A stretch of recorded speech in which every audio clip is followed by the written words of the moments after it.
রামেন্দ্র সিং রায়কে এলাকায় নিয়ে এসে ঘোরানো হলো।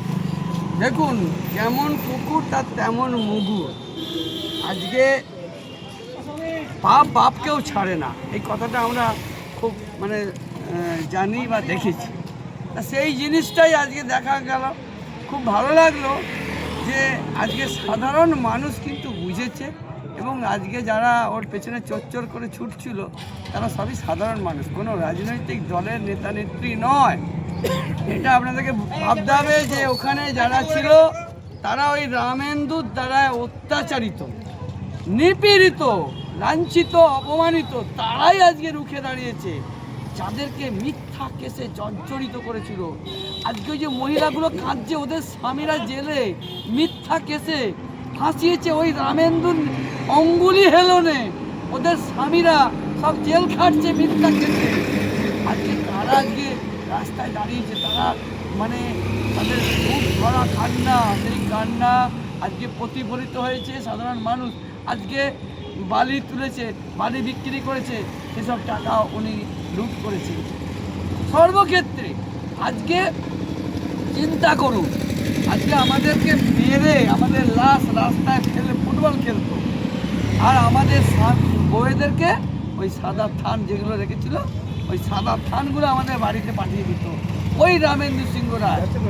চিন্তা করুন, আজকে এরকম একটা প্রতিহিংসা পরায়ণ ব্যক্তি, যিনি একটা শিক্ষাক্ষেত্রের কর্ণধার হিসাবে ছিলেন, এটা আমাদের খুবই লজ্জাজনক ব্যাপার যে একটা শিক্ষাক্ষেত্রের কর্ণধার, তার মধ্যে কোনো মার্জিত রুচিশীল আমরা দেখতে পেলাম না।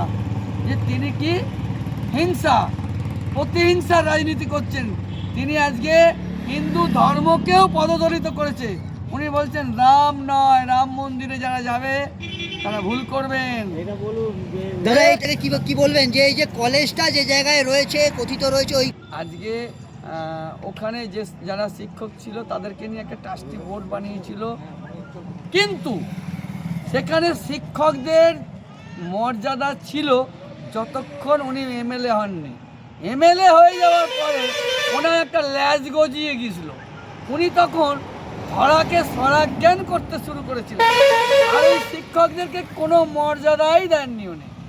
ওনার ওই যে গোডাউনের মধ্যে উনি কি রাখছেন না রাখছেন শিক্ষকরা কেউ জানতো না। আজকে ওখানে যা কিছু রাখতেন, লাঠি সরঞ্জাম, ওনার রাজনৈতিক চরিতার্থ করবার জন্যে নিজের লোকবল সব কিছু ওই গোডাউনগুলোকে ব্যবহার করত, এবং চাবিও থাকতো ওরই লোকের কাছে। শিক্ষকদেরকে কিছু জানতেই যেত না, তাদেরকে অন্ধকারে রেখে দিয়েছিল। এখন কি চাইছেন তাহলে, আপনারা কি চাইছেন? আমরা চাইছি দৃষ্টান্তমূলক শাস্তি চাই। এই রাবণকে এমন শাস্তি দেওয়া হোক যাতে কেউ কোনোদিন ওই পাপ করতে ভয় পাবে, শিউরে উঠবে, এমন শিক্ষা দেওয়া হোক। আপনার নাম? আমি গণেশ চক্রবর্তী, বিজেপি আরামবাগ সাংগঠনিক জেলা সহসভাপতি। জ্যোতিষ জগতে অদ্বিতীয় ডক্টর অঞ্জন শাস্ত্রী, আপনার উজ্জ্বল ভবিষ্যতের একমাত্র দিশারি। Call for booking 7477886099 or log in www.anjanshastri.com। Download করুন আমাদের exclusive mobile app astro Anjan.